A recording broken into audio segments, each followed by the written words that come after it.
kickstart the coverage of global stories this morning, and let's talk about what Bank of England has done. Bank of England has held rates steady at 16-year high of 5.25%, policymakers describing the decision as a finely balanced one.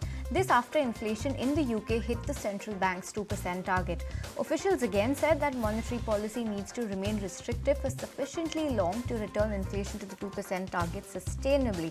Now, do remember the decision to hold comes just 2 weeks out from a general election in which the state of the economy and proposals for rebooting sluggish growth have emerged as key battlegrounds.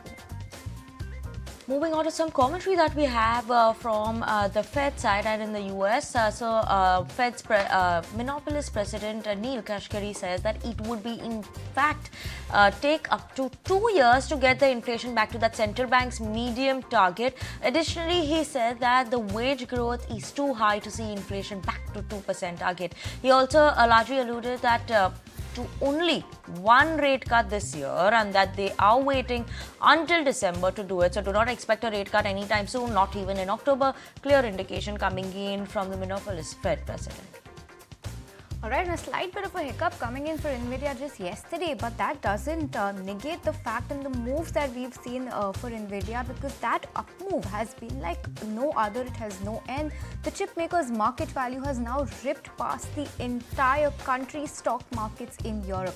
Investor enthusiasm for stock turned the maker of artificial intelligence chips into the biggest US company as it swelled to a market value of more than $3.3 trillion. According to a Deutsche Bank report, the company's market value has doubled this year after tripling just last year. It has added a whopping $1 trillion in market cap, more than Warren Buffett's Berkshire Hathaway in 23 trading days since May 20.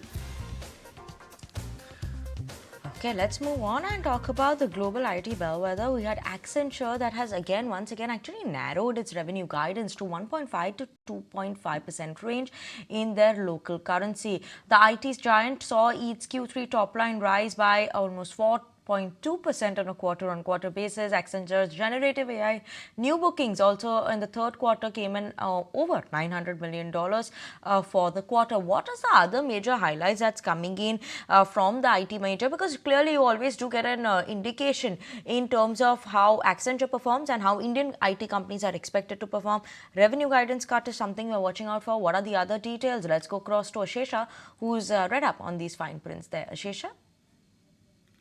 Well, absolutely. And third quarter numbers are slightly lower than what the street was working with, but their order inflows for the quarter gone by have been very strong. First up, let me take you through the numbers that they've reported for the quarter gone by.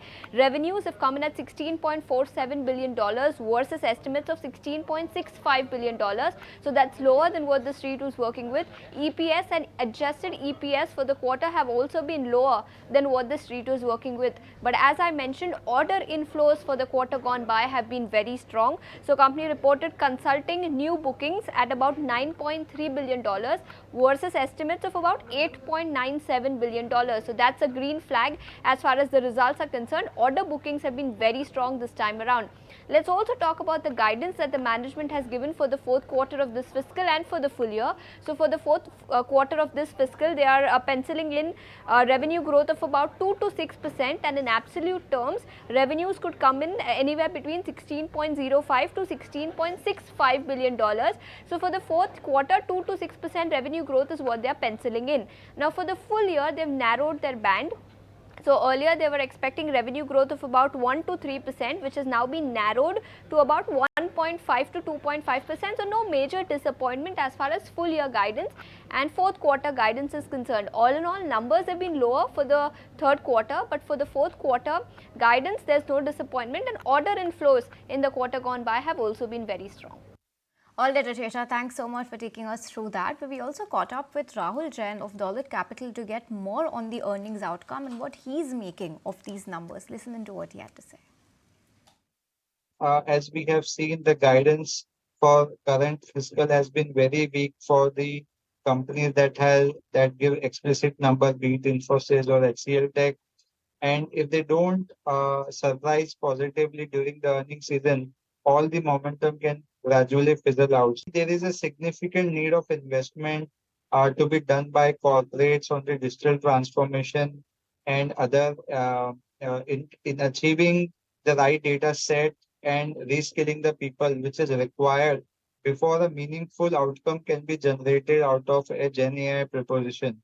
So Gen AI, rather being a risk or threat for now, can act as a big catalyst for incremental IT spend in the short term and may possibly become a threat in a longer term basis. All right, well, let's keep it going with these Accenture numbers. And we have a report from Morgan Stanley this morning coming in on Accenture. And here's what they have to say. There's few positive data points, such as the strategy in consulting returning to growth and pick up in smaller deals.